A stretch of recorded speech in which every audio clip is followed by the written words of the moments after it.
Nano Machine, Bab 1. Dahulu, praktisi bela diri Jianghu belajar seni bela diri untuk melindungi diri dari musuh. Namun, seiring waktu, bela diri berevolusi menjadi lebih efektif untuk membunuh musuh. Gerakan-gerakan sederhana menjadi kompleks dan teknik pernapasan menjadi dasar energi internal. Para praktisi meninggalkan warisan berupa buku dan ajaran untuk generasi berikutnya. Membuat bela diri berkembang. Mereka menjadi lebih kuat dari manusia biasa dan dikenal sebagai orang Wulin karena kemampuannya berlari seperti angin, mematahkan batu dengan tinju, dan memotong pohon dengan pedang. Namun, para praktisi bela diri ingin menjadi lebih kuat lagi dan berkumpul membentuk klan. Mereka yang menjunjung tinggi keadilan dan martabat disebut kekuatan keadilan, sementara yang tidak peduli menggunakan kekerasan disebut kekuatan kejahatan. Ada pula sekte yang hanya mengejar kekuasaan, mereka disebut sekte iblis. Saat ini, ketiga kekuatan ini sedang bersaing keras. Di selatan Jianghu ada sebuah tempat yang dikenal sebagai 10.000 pegunungan. Tempat ini dipenuhi dengan ribuan gunung dan dilarang masuk karena dianggap sebagai rumah setan. Di hutan jauh dari kastil iblis, seorang anak laki-laki berlari sekuat tenaga. Anak itu kelelahan dan terengah-engah. Pakaiannya robek dan wajahnya memar, menunjukkan bahwa dia telah mengalami pemukulan. Sialan! Teriakan anak itu pecah. Bocah itu meludah saat melihat 5 pria bertopeng menunggunya. Ia sudah berlari selama 30 menit, tetapi tampaknya tidak bisa lolos. Bocah itu merasakan kakinya gemetaran dan memandang para pria bertopeng. Mereka menutupi wajah mereka, tetapi dengan mudah terlihat mereka semua mengerikan. Kamu berhasil sampai ke sini, Pangeran Chun, kata salah seorang dari mereka. Hahaha. Aku hampir tertidur menunggumu, balas yang lain. Bocah itu mengerutkan dahi. Jika mereka sudah menunggunya, maka tidak ada gunanya lari lebih jauh. Para pria bertopeng menarik pedang mereka dan memandang bocah itu dengan niat membunuh. Apa yang harus saya lakukan? Pikir bocah itu. Ini adalah hidupnya yang mereka inginkan. Tampaknya tidak akan ada yang bisa dicapai dengan berbicara. Ia sudah mengeluarkan semua energinya untuk berlari, sehingga tidak punya energi untuk lari atau bertarung. Namun, meski kematian menunggunya, matanya masih dipenuhi dengan kemarahan, bukan ketakutan. Mengapa? Saya sudah menyerah untuk bergabung dengan akademi. Mengapa kalian ingin membunuhku? Pangeran. Oh, kamu pasti tahu semua itu tidak masalah, jawab salah seorang dari mereka. Bocah itu kehilangan kata-kata. Ia sudah memimpikan hari ini sejak kecil, tetapi tidak pernah berharap datang sebelum bergabung dengan akademi. Sementara kamu memegang hak kepada tahta, itu adalah takdirmu. Laki-laki lain dengan topan mulai memberikan komentar juga. Menyerah, dan kami akan membuat ini selesai dengan cepat. Meski kau berdarah seorang petani, kami takkan mengotori darah tuan kita. Anak itu kemudian terbakar dengan kemarahan. Kata-kata yang paling membuat dia marah adalah merendahkan ibunya. Kalian semua bodoh. Jika dia harus mati, dia bisa berusaha mempertahankan diri. Dia mengeluarkan pedangnya. Namun, dia belum pernah belajar seni bela diri. Yang dia tahu hanyalah apa yang dia lihat dari memperhatikan penjaganya, prajurit Zhang. Pedang, apakah kau belajar dari Zhang? Sayangnya, dia tidak melakukannya. Jika dia benar-benar mempelajarinya, keterampilannya pasti sangat berguna sekarang. Masih belum terlatih. Namun, darahmu sendiri menunjukkan bahwa kau tidak akan menyerah saat matimu datang. Laki-laki dengan topeng itu terlihat sangat gembira. Lebih baik bagi mereka untuk membunuh seseorang yang tidak akan menyerah daripada orang yang akan memohon. Bunuh dia.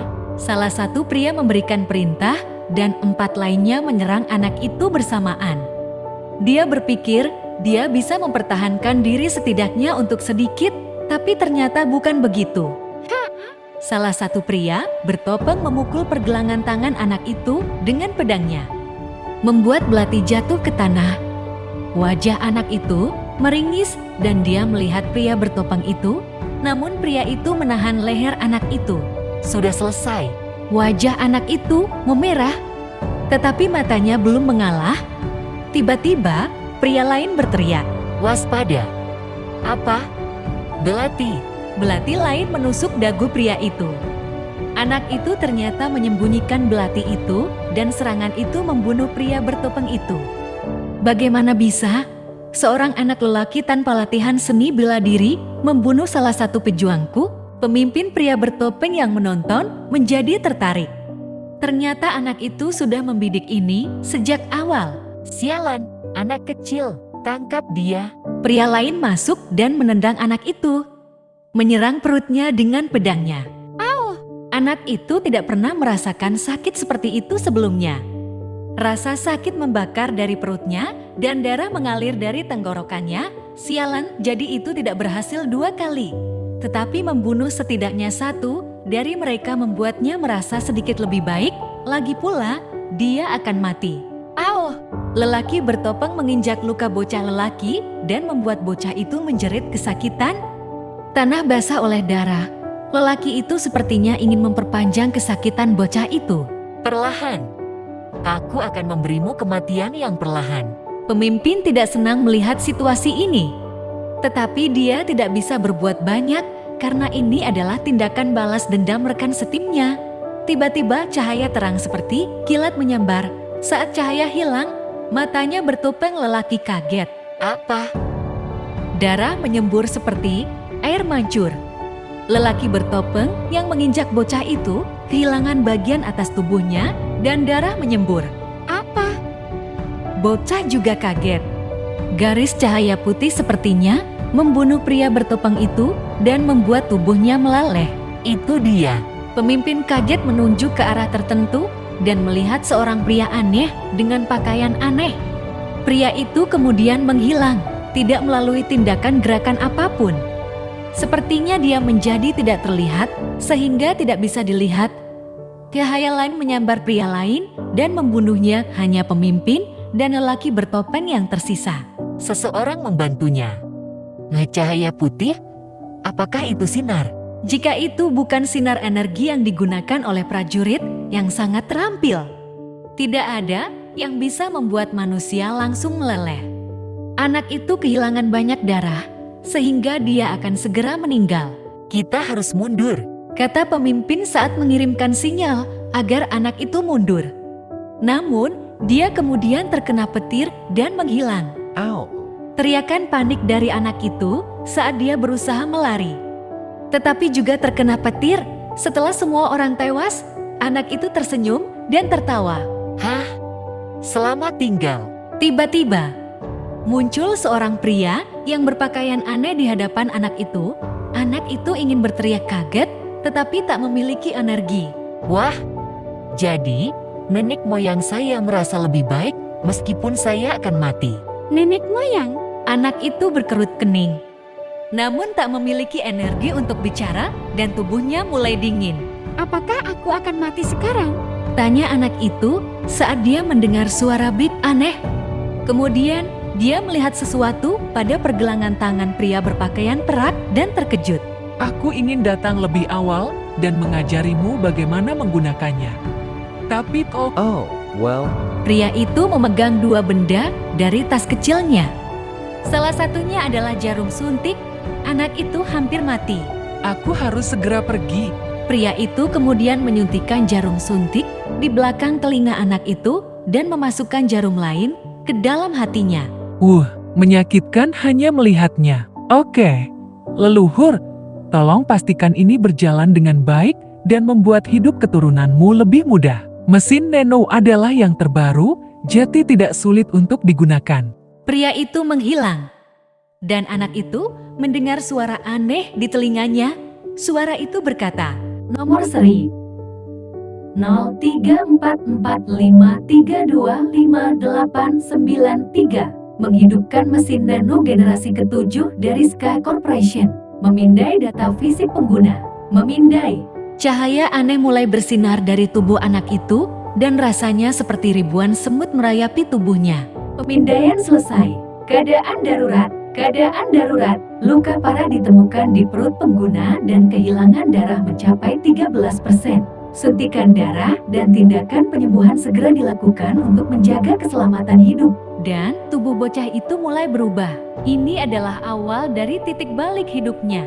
Nano Macene, Bab 2. Pangeran Chun diserang dan diduga terbunuh oleh orang-orang bertopeng yang menggunakan pedang.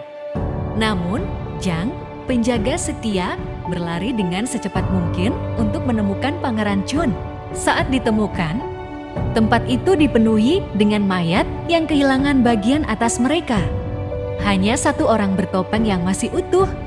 Tetapi dia telah dibunuh dengan belati yang diberikan oleh Jang pada hari ulang tahun ke-10 Pangeran Chun. Namun, ini sangat mengejutkan karena Jang tidak pernah mengajarkan keterampilan belati pada pangeran.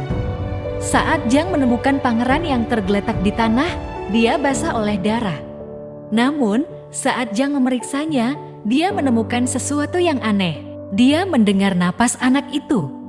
Pakaiannya menunjukkan bahwa Pangeran Chun telah ditusuk pedang di perutnya, tetapi napasnya tetap stabil. Jang mendekat dan mengambil pakaian itu. Tidak ada luka. Perut Pangeran Chun terlihat bersih dari luka, meski tanah di sekitarnya penuh dengan darahnya. Apa ini? Apakah Tuhan? Tidak mungkin. Tuhan tidak akan campur tangan dalam pertarungan memperebutkan tahta. Tapi siapa yang membunuh orang-orang itu dan menyelamatkan pangeran? Banyak pertanyaan muncul di pikirannya. Namun tak ada jawaban yang pasti. Jang berkeliling daerah itu untuk mencari jawaban sebelum menguburkan mayat dan membawa pangeran. Kemudian dia mengaktifkan kemampuannya untuk berpindah ke kastil setan. Ketika Jang menyentuh anak itu, suatu hal di kepala anak itu membuatnya terkejut dan mematikan keadaan tak sadar.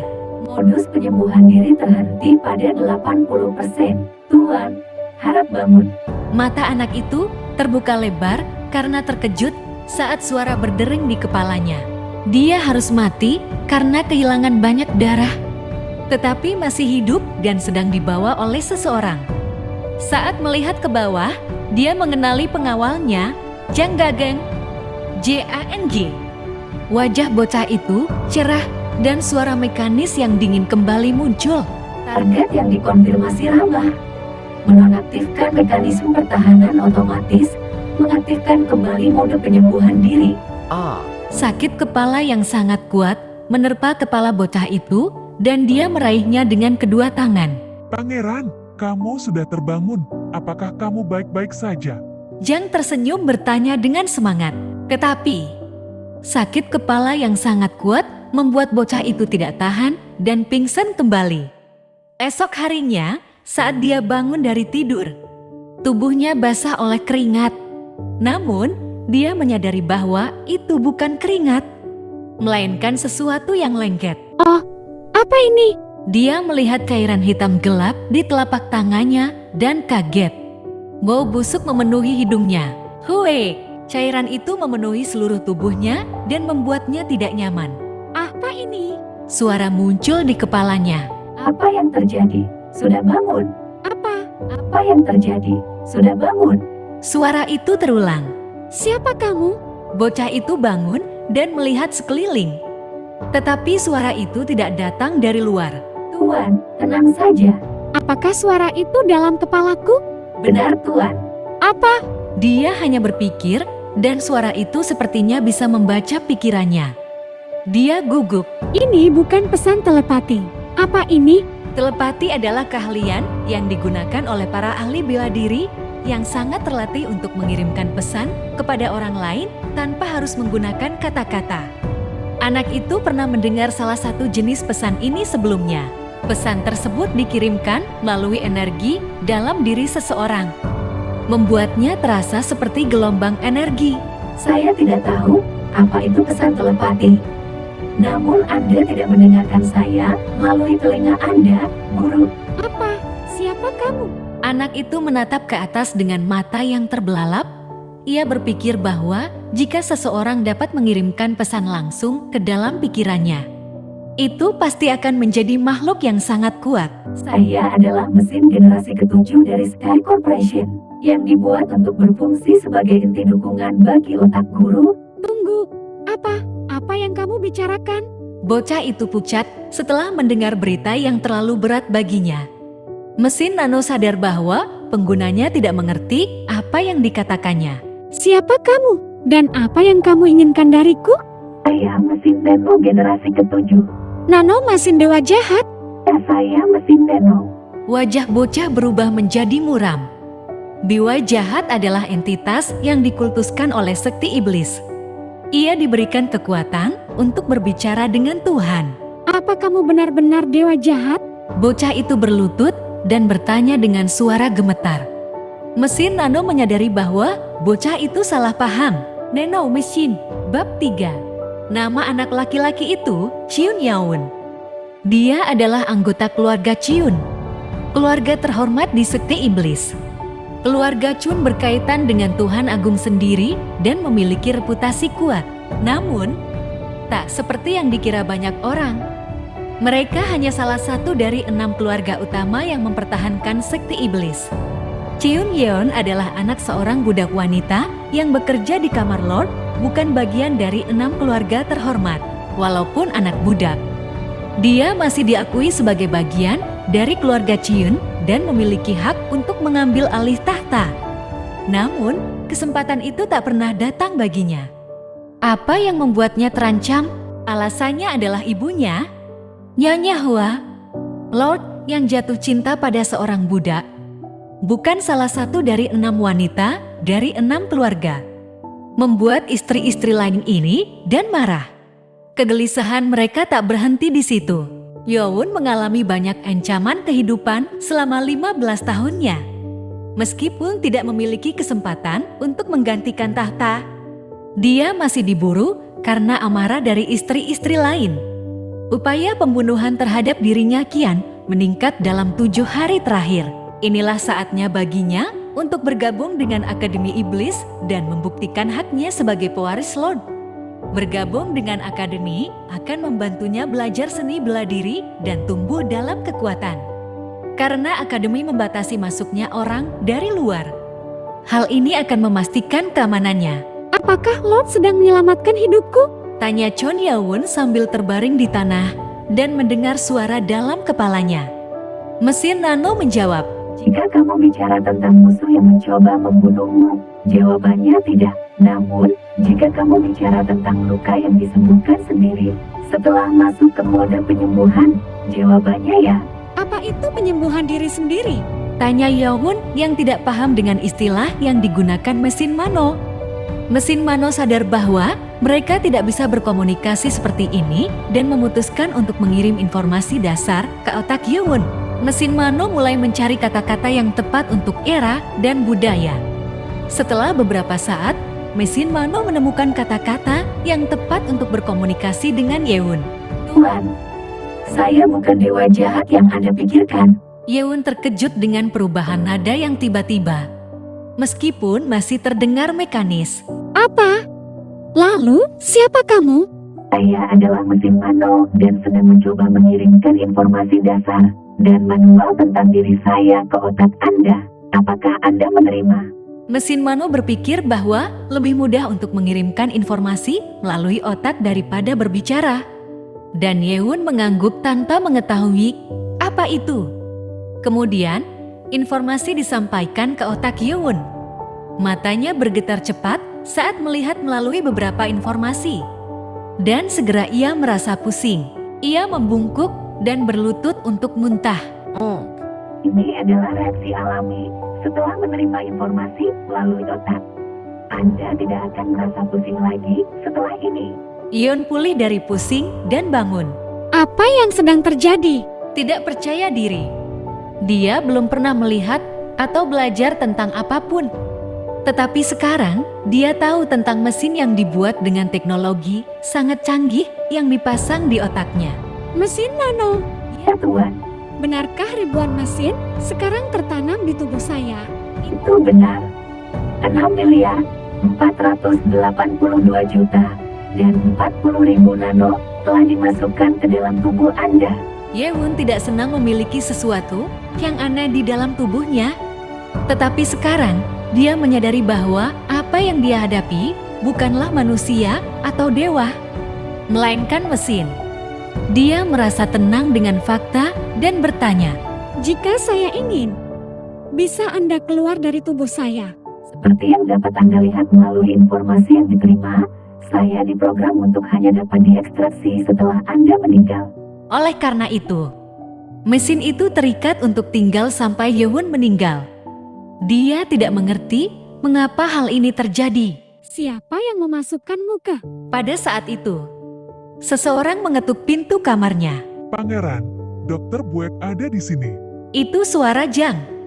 Yewon tidak yakin bagaimana dia harus menjelaskan fakta bahwa dia sedang berbicara dengan mesin. Jadi dia tergagap. Tunggu sebentar. Saya dapat membaca pikiranmu untuk berkomunikasi, Guru. Saya mengerti. Kamu cukup diam. Masuk ke mode diam. Yewon kembali ke tempat tidur dan berbaring dengan selimut menutupi tubuhnya. Pintu terbuka dan seorang pria paruh baya, Jang, dan seorang pria tua dengan rambut putih panjang masuk. Sang pangeran tampaknya tertidur sehingga kita akan.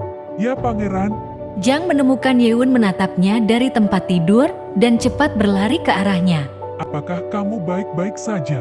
Nah, Dia kemudian meletakkan tangannya di hidungnya karena bau busuk yang datang dari pangeran. Apa yang sedang terjadi? Yewon lupa apa yang terjadi pada tubuhnya karena dia berbicara dengan mesin nano. Cairan hitam yang keluar dari tubuhnya terlalu mengerikan untuk dicium. Dokter Boy kemudian berjalan dengan ekspresi tertarik di wajahnya. Dia adalah dokter yang ditunjuk untuk tuan dari sekte iblis dan dijuluki dokter iblis dalam aliran sesat. Pangeran Chun, kita saling kenal bukan? Tentu saja, dokter. Tidak ada orang dalam sekte yang tidak tahu tentang dokter. Juga Yewon pernah bertemu dengannya saat ibunya sakit. Tunjukkan tanganmu. Biarkan saya merasakan denyut nadimu. Tangannya terasa lengket karena cairan itu, sehingga malu untuk ditunjukkan kepadanya. Dokter baik mengatakan tidak apa-apa dan mengulurkan tangan untuk membuat Yewon memberikan tangannya. Dokter memeriksa denyut nadinya sejenak dan terlihat heran. ini sangat menarik. Apa itu, Dokter Buek? Apakah ada sesuatu yang salah dengan pangeran? Jang bertanya dengan cemberut. Tetapi dokter menggelengkan kepalanya dan tersenyum. Tidak, ini sebenarnya sangat baik. Apa yang kamu maksud? Tubuhmu sudah dibersihkan dari segala zat kotor dan aliran energinya telah diaktifkan. Apakah kamu mengonsumsi obat khusus atau hal sejenis? Yewon bingung. Kamu sekarang memiliki tubuh yang sempurna untuk dilatih dalam seni bela diri. Apa? Akhirnya, Yewon mengerti apa yang dikatakan dokter dan terkejut. Cairan hitam yang keluar dari tubuhnya sebenarnya adalah zat kotor yang terperangkap di dalam tubuh. Yang lebih baik lagi, energinya sekarang mengalir sehingga dia sekarang bisa belajar bagaimana menggunakan energi internalnya. Hei, mesin nano, apakah kamu yang melakukan ini? Menaktifkan mode diam. Ya, Dinonaktifkan. Iya, Tuan. Mesin nano telah mengeluarkan zat yang tidak diperlukan dari tubuh Anda dan membentuk tulang darah, otot, dan sendi agar sesuai dengan bentuk tubuh Anda yang optimal. Wow! Yewon menganggap itu mungkin karena mesin Mano. Tapi ini bahkan lebih mengejutkan untuk mendengar dari mesin Mano itu sendiri. apakah kamu benar-benar bukan masih? Saya mesin, bukan mesin, Tuan. Mesin Nano menjawab dengan suara mekaniknya. Bersambung.